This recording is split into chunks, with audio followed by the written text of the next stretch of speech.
Hello SS viewers, நான் உங்க ஹர்ஷா. நீங்க பார்த்துட்டு இருக்கிறது எஸ்எஸ் இன்ஃபோ நியூஸ். இன்னைக்கு நடந்த சுவாரஸ்யமான விஷயங்களை பத்தி தான் பார்க்க போறோம்.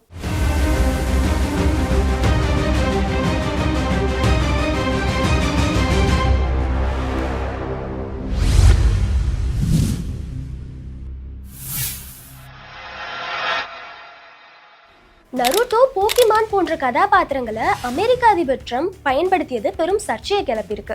அப்படி என்ன நடந்துச்சுன்னு பாத்தீங்கன்னா, அமெரிக்க அதிபர் டொனால்ட் ட்ரம்ப் தன்னோட சமூக வலைதள பக்கங்கள்ல நருட்டோ, போக்கிமான் போன்ற கதாபாத்திரங்களை பயன்படுத்திட்டு வராரு. அதுலயும் நருட்டோ கதாபாத்திரத்தை தன்னை மாதிரியே சித்தரிச்சு ஒரு வீடியோவும் ரிலீஸ் பண்ணிருப்பாரு. இதை பார்த்து ஜப்பானிய ரசிகர்கள் ரொம்பவும் கொந்தளிச்சிருக்காங்கன்னு தான் சொல்லணும்.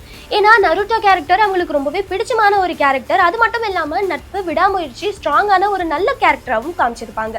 அப்படி ஒரு அனிமே கேரக்டரை அரசியல் நோக்கத்துக்காக பயன்படுத்தியது ரொம்பவே தவறான விஷயம் அப்படிங்கிற மாதிரி அவங்களும் கருத்து தெரிவிச்சிட்டு வராங்க. இதை தொடர்ந்து ஆன்லைன்ல கொடுக்கப்பட்ட மனுல 20,000க்கும் மேற்பட்டோர் கையெழுத்தும் விட்டிருக்காங்க.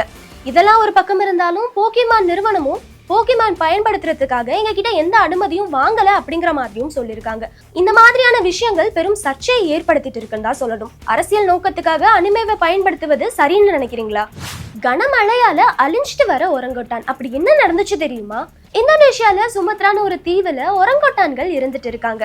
கிட்டத்தட்ட 800 டப்பனோலி ஒரங்கொட்டான் வகை இருந்துட்டு இருக்கு. அது ரொம்பவே கம்மியான எண்ணிக்கை தான்.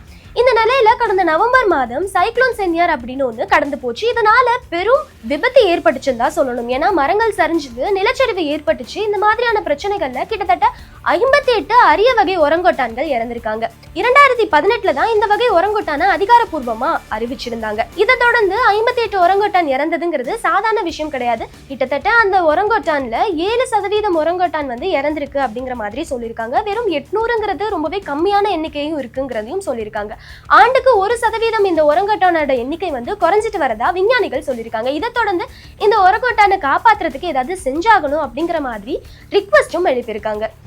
எப்ஸ்டைன் விவகாரத்துல பில்கேட்ஸ்க்கு இப்ப பெரும் சர்ச்சையை ஏற்படுத்தியிருக்குன்னு தான் சொல்லணும். அப்படி என்ன நடந்துச்சுன்னு பாத்தீங்கன்னா, பில்கேட்ஸ் அவர்கள் எப்ஸ்டைன் ஃபைல்ஸ் ரிலீஸ் ஆன கொஞ்ச நாட்கள்ல அவரோட பேரு நிறைய டைம் அடிபட்டு இருந்துச்சு. அது மட்டும் இல்லாம ஃபைல்ஸ்லயும் ஆயிரக்கணக்கான இடங்கள்ல அவரோட பேர் இருந்துச்சு அப்படிங்கிற மாதிரி அதிர்ச்சியான ஒரு தகவலை சொல்லி இருந்திருப்பாங்க.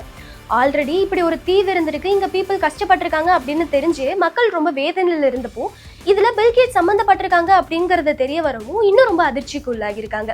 இதை தொடர்ந்து காங்கிரஸ் குழு அவர்கிட்ட தொடர்ச்சியா கேள்வி கேட்டுட்டு வராங்க. அதற்கு அவங்க பதில் சொல்லிட்டும் வராங்க. இந்த நிலையில முக்கியமான 3 கேள்விகள் காங்கிரஸ் குழு கேட்க போவதா சொல்லியிருந்தாங்க. அப்படி அந்த 3 கேள்விகள் என்னன்னு பாத்தீங்கன்னா, முதல் கேள்வி, எப்ஸ்டைன் ஏற்கனவே பாலியல் குற்றவாளி என்று தெரிந்த பிறகும் ஏன் அவருடன் தொடர்புல இருந்தீங்க? இரண்டாவது கேள்வியா, உலகின் மிகப்பெரிய தொழில்நுட்ப தலைவர்கள்ல ஒருவரான நீங்க எப்ஸ்டைன் பின்னணி குறித்து ஏன் ஆழமாக விசாரிக்கல? மூன்றாவது கேள்வியா, எப்ஸ்டைன் உங்களை ஏதாவது வகையில பயன்படுத்த முயற்சித்தாரா அல்லது உங்கள் மீது செல்வாக்கு செலுத்த முயன்றாரா அப்படிங்கிற மாதிரி இந்த 3 கொஸ்டினும் கேட்க உள்ளதா அறிவிச்சிருந்தாங்க. இந்த நிலையில ஆல்ரெடி பில்கேட்ஸ் அவர்கள் சில கொஸ்டின்ஸ்க்கு ஆன்சர்ஸ் கொடுத்திருப்பாரு. அப்படி என்னன்னு பாத்தீங்கன்னா, எப்ஸ்டைனோட பழகுனது நான் ரொம்பவே வருத்தப்படுறேன் அப்படிங்கிற மாதிரி சொல்லியிருந்தாரு. அது மட்டும் இல்லாம தன்னோட அறக்கட்டளைக்காக ஏதாச்சும் நிதி உதவி கிடைக்குமா அப்படிங்கிற நோக்கத்தில் தான் அவர் பழகுனேன் அப்படிங்கிற மாதிரியும் சொல்லியிருந்தாரு. ஆனாலும் இந்த குழு இந்த முக்கியமான கேள்விகளை கேட்க உள்ளதா சொல்லியிருக்காங்க. அதுக்கு என்ன பதில் சொல்ல போறாரு அப்படிங்கறத இந்த உலகமே உற்று நோக்க போகுது. பொறுத்திருந்துதான் பார்க்கணும் என்ன நடக்க போகுது அப்படிங்கறது. 370 ரூபாய்க்கு பிரியாணி வாங்கி கொடுத்தா அட்வான்டேஜ் எடுத்துக்கலாமா அப்படின்னு சோஷியல் மீடியால இப்ப ரீசெண்டா ஒரு விஷயம் வைரல் ஆகிட்டு வருது. அப்படி என்ன நடந்துச்சுன்னு பாத்தீங்கன்னா, ஒரு காமெடி டாக் ஷோல ஒருத்தர் பேசியிருப்பாரு. அதுல டேட்டிங் ஒரு பொண்ணோட போயிருப்பாரு. 370 ரூபாய்க்கு ஒரு பிரியாணியும் வாங்கி கொடுத்திருப்பாரு. அதனால எனக்கு சில அட்வான்டேஜ் இருக்கு அப்படிங்கிற மாதிரியும் பேசியிருப்பாரு. இதை தொடர்ந்து இது பெரும் சர்ச்சையை ஏற்படுத்தியிருக்கு. சோஷியல் மீடியால வைரல் ஆனதுமே பலரும் அவரை குறித்து கேள்வி கேட்க ஆரம்பிச்சுட்டாங்க. அது மட்டும் இல்லாம அவர் வேலையை விட்டு நீக்கப்பட்டதாகவும் சிலர் தகவல் தெரிவிச்சிட்டு இருக்காங்க.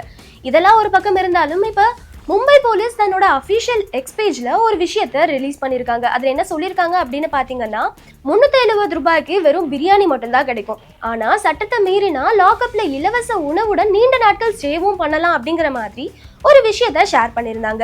அண்ட் இந்த விஷயம் இப்ப சமூக வலைதளங்கள்ல மறுபடியும் பேசும் பொருளா மாறி இருக்கு. பலரும் இந்த பதிவை ஷேர் பண்ணிட்டு வராங்க. இதை பத்தி நீங்க என்ன நினைக்கிறீங்க? உங்களோட கருத்துக்களை கமெண்ட்ல பதிவு பண்ணுங்க.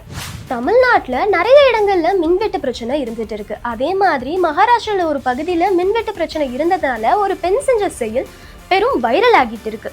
அப்படி என்ன நடந்துச்சுன்னு பாத்தீங்கன்னா, மகாராஷ்டிரால நவி பகுதியில் மின்வெட்டு தொடர்ந்து ஏற்பட்டதால ஒரு பெண் வந்துட்டு புகார் அளிச்சிருக்காங்க. அவங்க ஒரு ஒர்க்கிங் விமனா இருந்திருக்காங்க. காலையில 6 மணிக்கு போனா 11 மணிக்கு தான் வந்துட்டு ரெஸ்ட் எடுக்கிறதுக்கான டைம் கிடைக்குது. அந்த டைம்ல தான் கரெக்டா கரண்ட்டும் போகுது. திரும்பி 4 அல்லது 5 மணி அளவில் தான் கரண்ட் வருது. இதனால ரெஸ்ட் எடுக்க முடியாம ரொம்பவே தவிச்சிருக்காங்க.